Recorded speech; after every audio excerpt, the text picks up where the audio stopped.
Life లో first time ఎక్కువ డబ్బు సంపాదిస్తున్నామ్మా. 10 lakhs కి నాకు పెంట్ హౌస్ కావాలి. అప్పుడు చాలా చీప్ అమ్మా. ఇది చూస్తే penthouse, 2 bedroom penthouse, super. ఎంత ఇది సార్? రిజిస్టర్డ్ తో 10-1050 వస్తుంది. మీకు నేను ఒక ల్యాండ్ చూపిస్తాను రేపు, అది చూడండి. దీనికైనా అది పెద్ద బెటర్ ఇన్వెస్ట్మెంట్ సార్. అక్కడ అమౌంట్ అది ఇంకనే అక్కడ సార్ 50 acres, 100 acres. అమ్మో సార్, ఇది 5 lakhs సార్, ఇది 5 lakhs సార్. కొంటామా అంటే నా పక్కన రాజా అని ఒక నా అసిస్టెంట్ లాగా, ఇది కొంటావు, దీనికి నువ్వు ఒక బౌండరీ కట్టాలి కదా, ఇది 10 lakhs, అది కట్టడానికి 20 lakhs అవుతుంది. అది పెంట్ హౌస్ ఎంత బాగుంది, మనం అదే కొంటాం. ఓకే అని వదిలేసి వచ్చేసాం. అది ఇప్పుడు శంషాబాద్ లో ఎయిర్పోర్ట్ ఆ ఏరియా.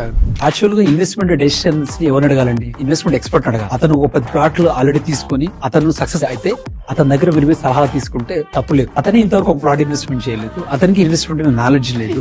మనం వెళ్ళి అతను అడగడం వల్ల నష్టపోయేది అతను కాదు, మనం నష్టపోతాం. కొన్ని కంపెనీస్ కేవలం ఇటువంటి సలహాలు సూచనలు ఇవ్వడానికి చాలా కంపెనీస్ కూడా హైదరాబాద్ లో రన్ అవుతున్నాయి. వాళ్ళు నామినల్ ఫీజు తీసుకుంటారు, బట్ అల్టిమేట్ రిటర్న్స్ మీకు వస్తాయి. మీ ఫ్రెండ్స్ కంటే ముందు కూడా మీ better to contact real estate expert.